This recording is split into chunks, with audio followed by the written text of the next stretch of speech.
Welcome to the Big Biz Show. Taking care of business. You want fast-talking, hard-hitting discussions on business and finance? Maybe with a barroom slant and some really salty peanuts? We're not counting calories. We're counting cash. Before we get to the man with the financial plan, meet the money team. Costa, Mary, and Greg. Now Captain Finance himself, Sully. Wherever you are watching, wherever you're listening, welcome to the Big Biz Show. Another glorious day here inside the Loft 100 studios. It's me, Costa, and it's our executive producer, Mr. Greg Todorov. How we doing? I'm doing well, my friend. Our wish has come true. We got rid of the other two. Oh, we got the whole place to ourselves. All place to ourselves. And we also have the greatest in the business, the DTT. Thank you very much. Thank you, gentlemen. Our market analyst on this fine program is Mr. Howie Font, and he joins us once again from the Big Apple. Or the X Stories, it reminds me of the X Stories every time I hear his theme. Yeah. Howard, how are you, my friend? I'm happy to be at the cool kids table. Oh, right, look at this. We're going to throw a party. Yes. You pray hard enough, your wishes eventually do come true. Howie, what are the wishes like right now for movie theater group AMC? Yeah, so AMC is famous because just like GameStop, it kind of had this big moment in the markets. Right. But interestingly enough, it has more kind of a viable, well-known business on top of it. So it does some screwy things in the stock market, but I wanted to talk today about them announcing that they're moving from just a little under 10% of their screens being the normal, I don't know, $8-9 tickets to the premium seats. They're moving those all the way to 25% by 2027. And that's probably about as fast as they can build them. So if they could do it faster, they would. And is that going to involve like gourmet food and all, better offerings either at the snack bar or like in-seat dining like some boutique movie theaters have? I mean, I would hope so, but no. I think this is mostly just getting the bigger chairs in, the 270 degrees of vision, larger screens, the different sound system.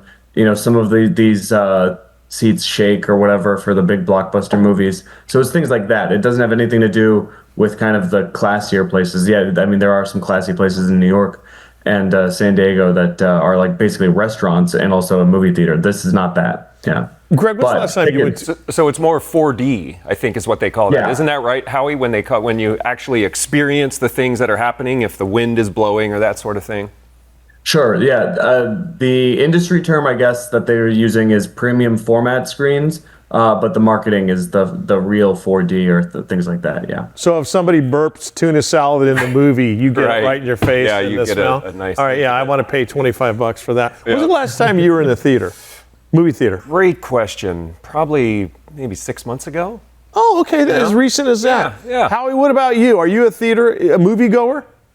Yeah, I admit to it. I'll go see the big blockbuster stuff just to relax, and I always go. I'm a lone theater goer. I can't go with anyone else. I don't like side chatter. People talking or using their phone at the movies is against humanity to me. So how was the Snow White remake? Pretty good? Yeah, was that good? Would you recommend it? Oh, it's my third or fourth viewing. What are you talking about? Howie's sitting by himself. Officers, he's right over there in the corner of the theater. Very quiet room. I love it. Howie, always appreciate it, my friend. Thanks for joining us here once again on the Big Biz Show. We'll talk to you soon. Good to see you guys. All right, that's our market analyst, Howie Font. I have not been to a theater in easily 3-4 years. Is that right? Yeah, Not even Sinopolis here locally, where you get the nice chairs and you get the nice food and the whole deal? Yeah, the Loft? Nope, haven't done it. None of that? No. All right, keep it right here. This is theater. This is where you want to be as the Big Biz Show continues. All right.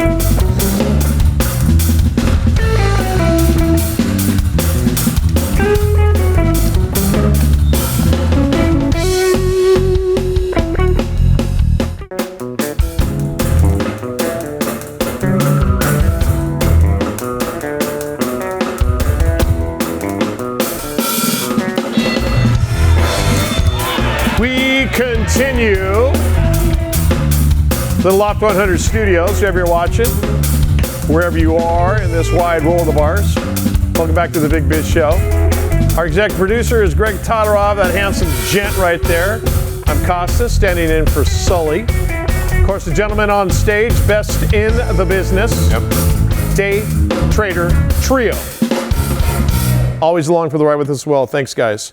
Our market analyst is Howie Font. He is back with us. Here, we are talking about Trace is in the background doing jazz hands as the music comes on for Howie. Howie, the theater world and how AMC is trying to, I guess, stay relevant, stay afloat. How would you describe them with the changes they're making? I think it's important to talk about it in the context of inflation, right? So the normal theater demands what, like a $8-9 ticket? Yeah. You're not getting into a 4D premium seat for $17 on average nationally. So it has to do with that. And then I just note, some things are really stable, rice or something like consumer staples. But tuition for colleges and apparently movie tickets have increased, 129% over and above inflation. In the last 25. I think I told you guys 35. It's the last 25 years. Wow. So it is put inflation on top of everything, and then 130%. Exactly. So, but isn't stuff like going to the movies or we always say fast food dining out? Aren't those the first things that normally we as consumers cut when the belt tightening has to take place, like we might be experiencing right now in our country?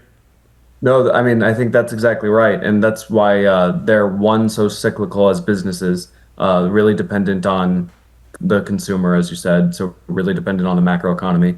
And then two, the box office in general is going down, so they have to charge higher and higher ticket prices just to kind of maintain the levels. I mean, we're not back to where we were in terms of box office compared to pre-pandemic, 2019. So will they ever recover? Will it ever be the same? You have streaming now. I just thought it was a good example to see, what the average consumer could have done a decade or two ago that is getting more and more out of reach now. Well, Howie Font is our Big Biz Show market analyst with us here. Howie, the NFL, NHL, NBA, Major League Baseball will never be able to catch up to or surpass the home experience. I mean, you've got people like us who love to go to games once in a while, that type of thing, but being at your own house, using your own clean bathroom, buying your own less expensive beer or food and stuff, the sporting leagues, the major league sporting leagues and collegiates, college athletics for that matter, they'll never be able to surpass that. And do you think movie theaters, movie chains, those type of movie houses know that's kind of what they're competing with, that the home experience, streaming, whatever, having it at your fingertips is something that they'll never be able to catch? Yeah, I think the middle section of product offerings is always going to be squeezed. So you have the really, really cheap option that gets you in the door, the minimum, and then it only makes sense to do the high margin, really nice experience. I'm going out because this is an event. I want to go to the movies because, they're going to treat me right. I like the chair. This is a big movie for me.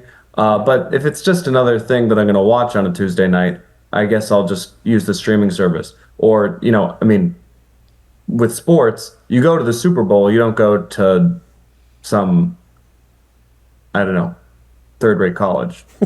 If you're going to spend your money, you're right. Spend your money on the big ticket that you're going to remember instead of just some arbitrary game. We've been talking about tariffs. We've been talking about recession. We've been talking about inflation. Financially right now in this country, should we, as consumers, be thinking it's going to get better or it's going to get worse before it gets better?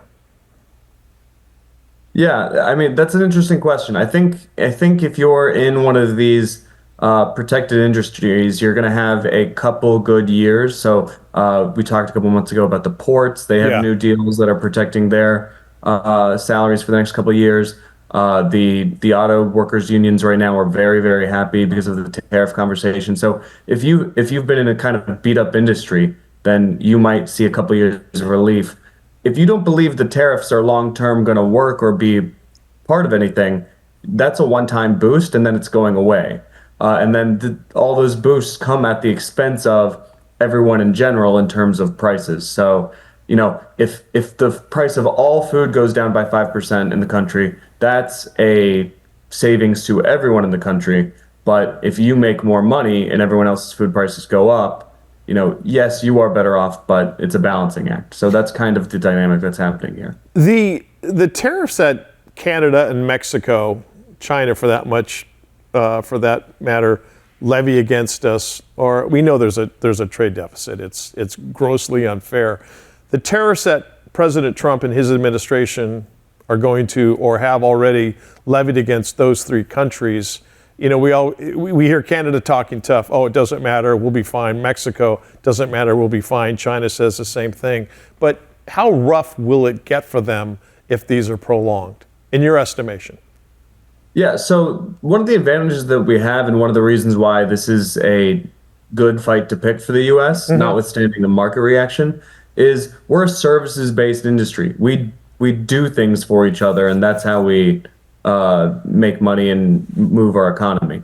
We don't make stuff to the extent that China and Mexico do. Canada's more similar to us, but they have some agricultural products and energy products that we definitely need and want. So it's really going to hurt a country like China that is very manufacturing dependent.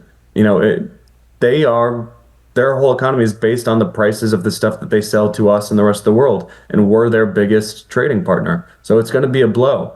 And then for us, the reciprocal nature of the tariffs, I would hate to be on the other end. If you're a farmer and you have a 15% increase in prices in China, you're going to sell less soy and wheat to China, but they can't hurt us beyond that. So in the case of, let's say, Canada and Mexico, who basically north and south of us are our next door neighbors, is it just a very quiet white flag, a back channel? Okay, we give up. We'll come back to the negotiating table with you guys. Or do you think those two countries are going to see how far they can go and really feel the sting, in fact, before they come to us and say, time to talk? I think if there's one clear ask, if there's a definite proposal that's put forward by the Trump administration, they probably fight for just giving them 70% of what the administration asked for, and then they call it a day. I think everyone at the table right now, Europe, Mexico, Canada, even China, would be willing to have some sort of agreement if they knew what it was and if it wasn't going to change. I think what they have to really hunker down for, and this is what will keep them opposed to any kind of deal, is if the goalpost keeps changing, if we move the ask all the time, if it's not considered a stable agreement, if we're just going to do this again in 3 years. So that's what needs to change. If we have a solid ask, then I think we get it, because we're in such a strong situation. He's our Big Biz Show market analyst, Howie Font, with us here. So Howie, we've seen how the markets respond to positive news. If we do have that day, and maybe it's going to be Liberation Day, who knows, from President Trump, but we get the day where Canada's playing ball, Mexico's playing ball, China, you really never know with China. But would you expect that the response from the markets will be staggeringly positive? Right. So one of the things that Sully talks about when we talk about tariffs on the show is how he thinks Trump's in control of all this. And that's because Trump is the great disruptor. Yes. And what's causing all this is not really so much the tariff policies in and of themselves, but like I've said before, it's the uncertainty. And Trump has the ability, like no other person on the planet, to raise the level of uncertainty in the market and lower it. So if he lowers that level of uncertainty, we're going to see the market skyrocket. I don't know if that's a one-time thing. Then we'll be able to move on and see, the merits of the policies, and that'll carry the market even further. But that's kind of the easy control that he has.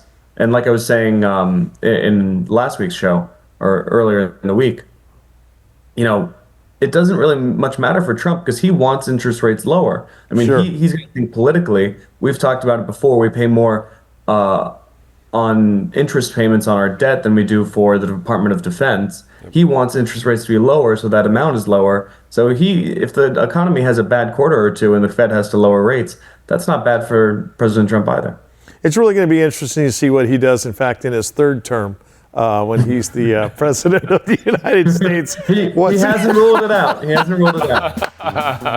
Big Biz Show market analyst Howie Font. Howie, we'll talk to you soon, brother. Appreciate it. All right, don't you, none of you out there go anywhere.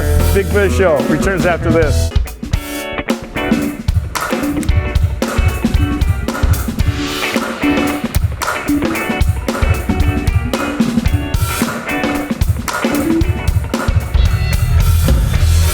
Big Biz Show rolls on wherever you're watching, wherever you're listening. As always, we appreciate you being along for the ride here. Of course, those wonderful tunes you hear in the background, that is the Day Trader Trio.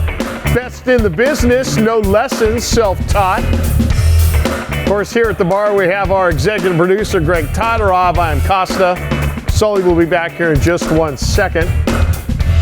Also with us at the bar, he's one of our favorite guests. He's speaker, CEO, coach, and consultant, chief launch officer. He is the author of Chasing Relevance, 6 Steps to Understand, Engage, and Maximize Next Generation Leaders in the Workplace. Our good buddy Dan Negroni's here. Daniel, how are you? I kind of feel like I should have taken my Celsius this morning. How about that introduction? Is he phenomenal? There we go. Oh my God, I read it just like they write it. So I'm really good at that. Talk to us about this list that you have presented us with. And you raised a really great question when you and Greg were talking right before we came back here. Why this is not, if in fact it is, maybe it is, but most likely it's not being taught.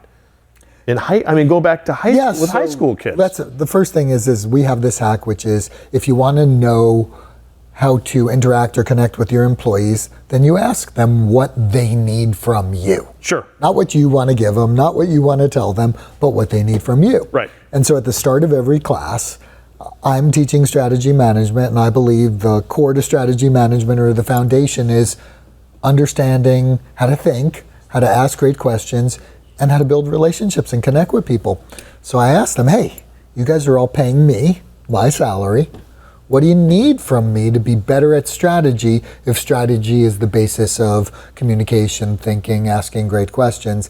And so we go around the room, and what I have in front of me, I've been using it at cocktail parties and the like to discuss, is what they told me they want to get out of the class. And I think it's pretty cool because it is what they want. As you had said, it's what they need and what they need to do, but it's also what we need to do to coach them and teach them. And so I love the list. Should we look at it? Yeah, absolutely. Because, and you can apply a game plan to anything in life if you're the coach. Yeah. But also, you have to interact with your players. You got to know what your coachee needs from you, right? What the player needs. Said game plan. And so here's what the player needs. All right. 26 things. There are 40 kids in a class, but some of them said the same thing. And so let's just call out how to be taken seriously and create credibility. How to have good questions, which I love. How to public speak better. How to end a conversation, which is pretty interesting. How to become an independent thinker. How to work with conflict. How to build confidence. How to build and develop a network.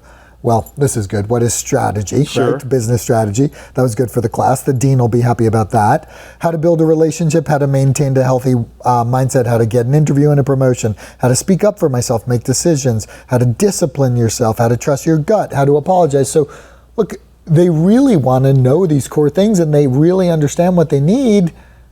However, they're not able to articulate it unless you push them and ask them in a way. Okay, so you've got 26 there, and so someone says, let's say, how to be taken seriously. Yeah. Well, I can say, well, listen, don't laugh and giggle all the time and drool. Okay, but how to be taken seriously? Do you say, hey, listen, I'm serious when I'm talking to you, type of thing? Well, only when they're not listening, texting, but that doesn't happen often. We try and make it fun. All right. I think it's, what I say as a coach or as a teacher is, what do you think? what do you think makes you be able, well, you got to know your stuff. Exactly. Right? You got to ask great questions. You Okay. got to be interested and interesting.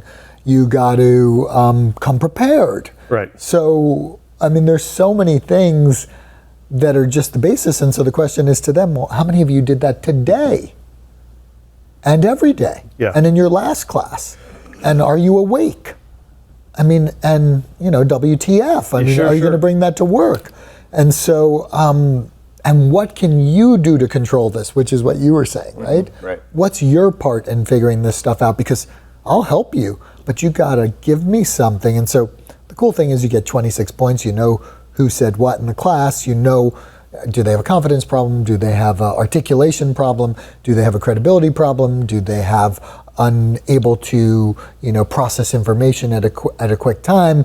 Do they not know how to speak well or look someone in the, I mean, so you just learn what the kids need, I shouldn't call them kids, what the students need from you. Yeah. And, but this is what they get to the workplace and they don't have these skills and we wonder why, because we're not focusing really on teaching them in any real curriculum in school. I mean, I'm teaching strategy management, so I think it's important that they leave from me knowing how to do all these things, be concise, speak in public. And so we have fun. I mean, they hate it. They hate coming into class and being said, you're put in groups of 5, you read a case last night, figure out something to present, you're going to present in 5 minutes, and then the rest of you are going to coach them on figuring it out. And I'm just, you know, I'm just Oprah here, helping you figure it out. I'm just going to ask questions and, you know, look good, Sure. make a lot of money. No, not true. None of that is true. Dan Negroni, CEO, coach, consultant, chief launch officer, speaker, author. His website is dannegroni.com. You know, when you show us this list and you talk about what they want and what they're looking for, it just dawned on me how many of them just must shut down and internalize, because here they have all this and I need my answer, I want someone to help me or whatever, but if they're not getting it, how defeating that must be to them. And as we're in the age groups we're in, we look at them like, oh my God, you're such a slacker. You're not, you know, come on, let's go. But they must be thinking, I don't even know how to start to go, old man. Right, I think that's or woman. Yes, or woman. Very true. Very true. And yeah, we're not talking to them in a way to say, what do you know? What don't you know? What do you need to know? What can we do? Okay, so you're not confident? How do we build your confidence? Right. What are you going to do to build your confidence? So it's such a gift to be able to be with them and see where they are as a generation. But I mean, think about the phone. And they have the answer everywhere, but the answer it's not like experience, right? Like we really learn. It's not experience, it's not practical experience, but it's also data. It's words on a screen, and not saying that they always need a pat on the head or a shoulder to lean on, but sometimes they do need a pat on the head or a shoulder to lean on, going, hey, you're in the right direction. Absolutely. People want to be seen, heard, and celebrated. Yeah. So they need to have a safe environment where they can speak up. They need someone to listen to them, right? Absolutely. Because that creates empathy and trust.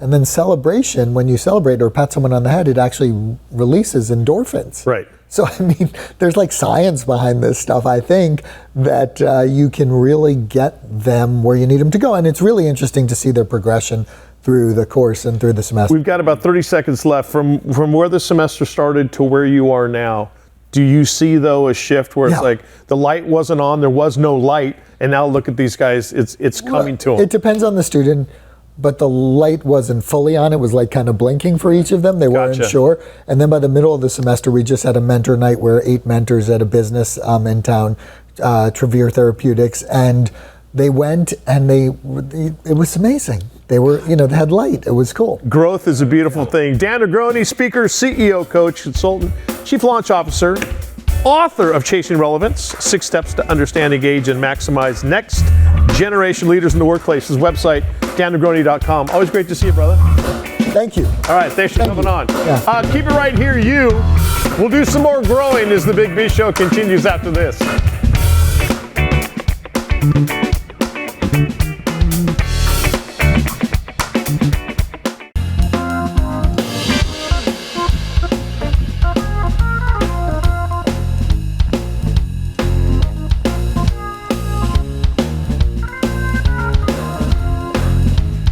over 175 countries, all the ships at sea.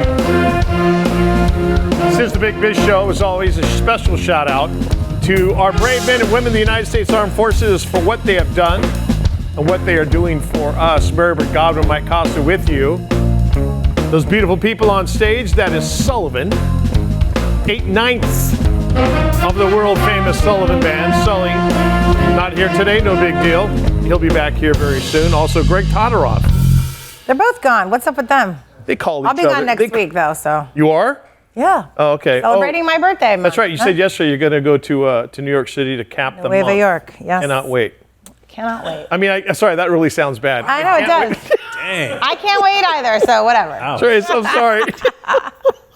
Can't wait for you to leave. No, can't wait for you to enjoy the time. I thought it would be, I wouldn't get, I don't even know what term I can use here. Ladies and gentlemen, yes. watching and listening in our worldwide audience, please know that Mary Godwin does not celebrate a birthday. She, like many of you out there, unfortunately, celebrate a birth month. Yes, I do. And it is all we have Which heard I deserve with the treatment I get around here. I deserve a whole birthday month. I agree. I totally agree.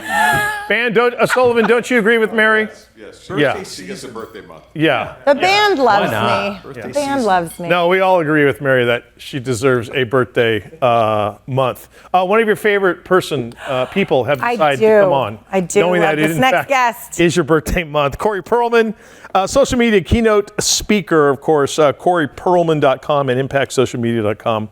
Back with us here to tell us how much the world is crumbling because of social media. Corey, my friend, how you been?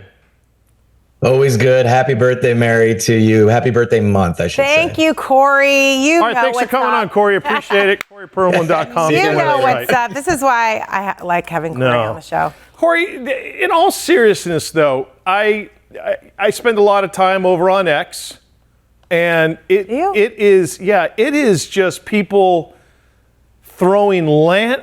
just throwing hammers at each other. The gloves are off, and people are just of this mindset, the line has been drawn in the sand. That's the way I look at it. And a lot of it has to do, obviously, with the political climate in this country. You see it that way as well? Yeah, I've never been a huge fan of X, and as you guys know, you've heard me on this show many times, it really comes down to business for me. Yep. And none of our clients ever seem to really gain any business from X, so that's why I deprioritize it. Not to mention, yes, it has become a very dark, angry, mean place. I know Bear's got a ton of questions as well, but I was just reading, I was going over LinkedIn, and there was a story on X about this guy who works for a company who got caught keying a Tesla. Video, the whole 9 yards. And then it said, hey, by the way, here's his LinkedIn profile. So I go over to the LinkedIn profile and, hey, so-and-so is celebrating 3 months at whatever, and there's all these, welcome to the company, Costa, or good luck to you, can't wait to work with you. And then you scroll to the bottom and it's like, goodbye, Costa, hope you had a good time, 3 months and you're gone. And it's amazing to me how people really don't judge the potential ramifications when they decide not to think in certain situations. Amazing. I mean, these are the things that we teach our teenagers about, and yet adults seem to be breaking the rules as well. But yes, your social media post on another platform can be seen. And Mike, let me just say this. This is something that baffles a lot of people. The things you like, we can see as well. The things you like, we can see as well. Remember that. And I've been stung by that before. You really kind of glance at something and you hit like, and then someone comes after you and says, you like cutting trees down on Arbor Day? You're a monster.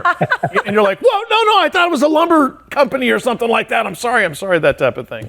So, Corey, I want to talk about businesses specifically because you were saying, maybe X is not the place for businesses. I know before a while, I would say, 7 to 10 years ago, when Twitter was alive and well, it was used a lot for customer service, and you could reach somebody right away. I remember being on hold forever on the phone, and then I just DM'd somebody on Twitter, and I got a response right away. And now that is more so. I'm actually doing that on Instagram, and I'm DMing.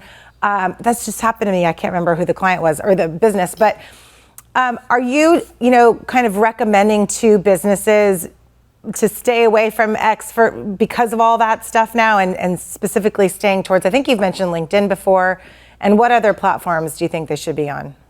Yeah, I mean, to your point, it's really frequent where the buyers frequent, fish where the fish are, as I like to say, and they're not on X these days. This is the bottom line, to cut it short. And yes, you're right. Back in the day, we could DM businesses on X and they would respond quite quickly, or in those cases, Twitter. Now we can do it on Instagram. You can also do it over on LinkedIn and even on Facebook. And yeah, you got a better chance of getting a response or a DM from a business there than you might over a phone call. Now, the one thing you have to worry about, Mary, of course, is the AI side. And oftentimes you're responded by a bot and you go through that whole rigmarole, and that's no fun at all. Well, I mean, I actually just remembered the situation. It was just a dream duffel going back to my kids' dance, but it was like, I needed parts ordered. And I left 2 messages and sent them 2 customer service emails, got nothing for a week, went straight to Instagram. Within an hour, they replied, and the parts were at my door 4 days later. I mean, it happened so quickly. So I do think, the ways of the phone and email are even going to the wayside. And so it is these social media platforms. And businesses that know they need to be punched in, they have people at the ready to answer that question. I'm sure the person that was answering my DM didn't know the answer, but she knew how to get the answer quickly, right? Could you tell it was not AI? Yeah, I could, because it was a smaller company, and the way she phrased it, she said, email me right away. And she gave me her personal email address at the company versus just the help center, What an amazing, you would think that would be common practice, but you telling that story on air goes to show how rare it is. Just True. the person-to-person connection can go such a long way in having lifelong advocates like you probably are with that company. Corey Perlman, social media keynote speaker. He's the owner of Impact Social Media. His website's Corey Perlman. It's PERLman.com. And of course, impactsocialmedia.com. Corey, what's going on? Okay, I initially was totally against TikTok because I was led to believe this is a Chinese government asset. They're farming all of my information. They're going to use it against me, blah, blah, blah. Is that the case? And where are we, as far as the states are concerned, with TikTok right now? Yeah, I appreciate you asking that. So as of this date right now, we're still on an April 5th deadline for a U.S. company to earn at least, or to buy at least 50% of TikTok's operations, which has not happened yet. Okay. So unless there's another extension, something to that effect, there will be another ban in the next few weeks on TikTok. So that's where we are right now. How about Blue Sky? Is that, I would assume since the inauguration that numbers have ticked up as far as participation on Blue Sky? They have. Let me give you another curveball too. Not only has Blue Sky, I don't know yet, to be honest with you, Mike. I think, but the one that I would actually pay more attention for your listeners, and the one that I obviously is going to stay for a while, is YouTube. And one thing that they've done really smartly and quickly here is made it very easy to take short form video from TikTok and Instagram and easily bring it over to YouTube. Okay. So just in case you're afraid that your TikToks are going to go away, YouTube will make sure it's here to stay. Is that the shorts that they have? That's the shorts. Yeah. Correct. Perfect. Well, how about Signal? About his wardrobe. How about Signal? We seeing any action over there? Just kidding. Signal, I don't know about Signal. You tell me about that one. It's just in the news a little bit. Anyway, what other headlines are what do you think is going to be happening in 2025? Well, it's all about the big platforms just trying to make it harder for third-party platforms to spend time, or to get market share. So one is Instagram has recently updated their edits feature. So a lot of people have been using CapCut, which is another subsidiary of TikTok. But that shut down when the TikTok ban happened, right? Correct. CapCut went dark. Correct. So what Instagram's trying to do is make their edit features so robust that you don't have to go to a third-party site and that you can stay on Instagram the whole time. So that's a big upcoming change that's happening in April.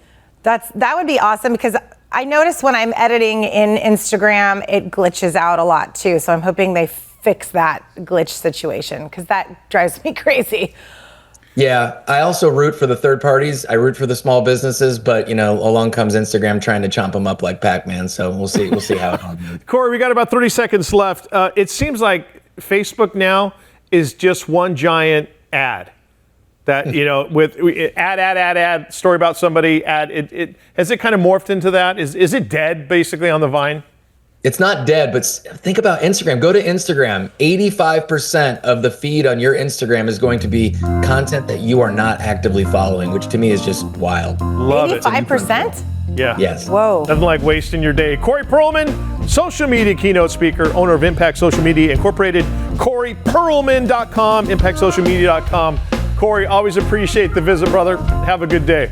Happy birthday, Mary. Thank you, Corey. Oh, God. Maybe somebody gets it around here. All right, much more to come with the Big Biz Show. Keep it right here. In over 175 countries and all the ships at sea on the American Forces Network, as always, a humble thank you to the brave men and women of the United States Armed Forces for what you do, what you've done for us.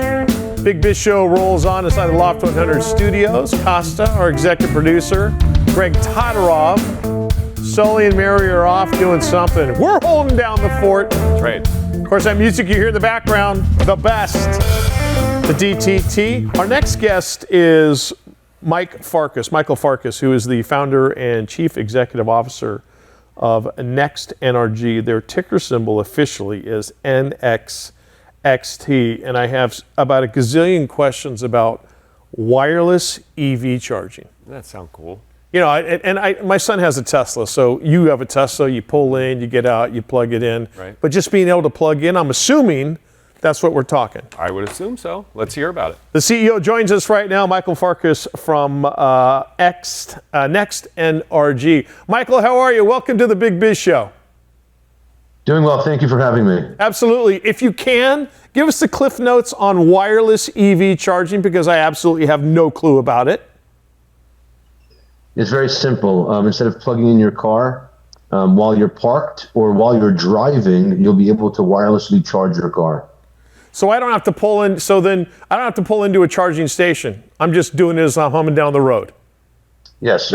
These are systems that will be embedded in the road or embedded in the parking spaces. You may have pads that are put on spots initially. Yeah. But ultimately they'll be embedded in the concrete, in the roadways. And your cars will communicate with the systems. There's communication protocols for that, where literally you will drive your car, and as your car needs to fuel, it will communicate with the network. It'll authenticate the transaction. The charging networks will then dispense the electricity wirelessly, and then the car will send you a notification of exactly how much energy was used and what the cost of that charging transaction was. And I apologize for not knowing this. How long has this technology been around? It's actually been around quite some time. Energy transfer technology that was done wirelessly was actually invented by Tesla, Nikola Tesla. Okay. But it's been worked on by some companies here in the United States as well as outside the U.S. But now it's time for commercialization of that technology. It's now being able to be, the energy transfer rates are powerful enough where it's now a viable solution. And is the United States government or I guess other world governments in tune with this? Are they friends of yours when it comes to kind of advancing this technology? Yes, there's a consensus amongst all automotive companies that wireless is the future of charging. There are some inherent issues with wired charging, and believe it or not, if you Google it, you can see there's a lot of theft. There's cutting cords. It's before the issues with Elon Musk and with Tesla. For the copper? Correct. There's a lot of value in the charging cords. And in addition, once you remove the cord from the equation, it's just much easier, seamless transaction that you don't have to have any touching involved whatsoever. Listen, if I can sit on my wide behind in my car and not have to get out and do anything, I'm all about it. Michael Farkas is the founder and CEO of NextNRG. Their ticker symbol is NXXT. Michael, fill us in on what's going on with Easy Fill Holdings and all the different entities that are now under your umbrella. Excellent. I just want to touch on one thing in regards to wireless charging. Sure. And we'll close with that. Imagine, a future when you're going to, acquire a car, whether it's new or old, and then you enter your, whether it's a credit card or your mobile platform for payments into the vehicle, and you never ever have to be involved in the transaction again. You park in a spot that allows you to charge your car, and your car, reconciles that transaction. Similarly, while you're driving down the road, there are going to be roads, highways that are going to be lit up where you're going to be able to drive your car and your car will be charged. You'll never have to be involved in the transaction again. That's really a few years away from now. That's unbelievable. So you're working with government agencies to implant these in the roads. How far out do you have to go? It's going to take some time. Remember, you have to rip the road to put these in, but it's not only working with the government agencies. There are standards set by SAE. There's automotive standards that have already been set. So it's not just us working with the government agencies. It's the industry itself. It is the simplest way to fuel your vehicle and ultimately a very efficient way to do so as well. Oh, it sounds like it. That's amazing. Michael, what's going on with Easy Fill? Okay, Easy Fill is a business of ours where we deliver gasoline to the consumer instead of the consumer having to go travel to get gasoline. It's very, very viable for fleet operators, like large retailers, online retailers, anyone who's in the grocery business, livery, delivery, any type of business where you have vehicles that need fuel, whether it's boats, construction equipment, heavy duty equipment, marine, literally any vehicle that needs gasoline today is a customer for us. We even do retail homes. People who have single family homes and have their own cars, their own vehicles. We go to their locations and fill up their vehicle. It is the most simplest, easiest way to fuel your car or your truck or any motor vehicle that you have. And fleet operators really, really enjoy the service. It cuts down on time being wasted, theft. And it's a system that's really gives them the ability of really managing their fuel much better than they've ever been able to do so beforehand. If I had a nickel, Michael, for every time I've pulled into my driveway and I went, I forgot to get gas, I'll just get it tomorrow. And then I do that white knuckling as I'm driving to the gas station, Greg. Am I going to make it? Do that anymore. No, thank God for Easy Fill. I'm going to tell you, it's amazing because, the system was actually introduced to me by my son. My son had difficulties going to fill up his car, and along with everybody else in my household. And even though I was driving an EV at the time, somehow it was me who was going out there and filling up everyone else's vehicles. So my son came home one day and he's like, Dad, I solved the problem. We are no longer going to have our weekly fight.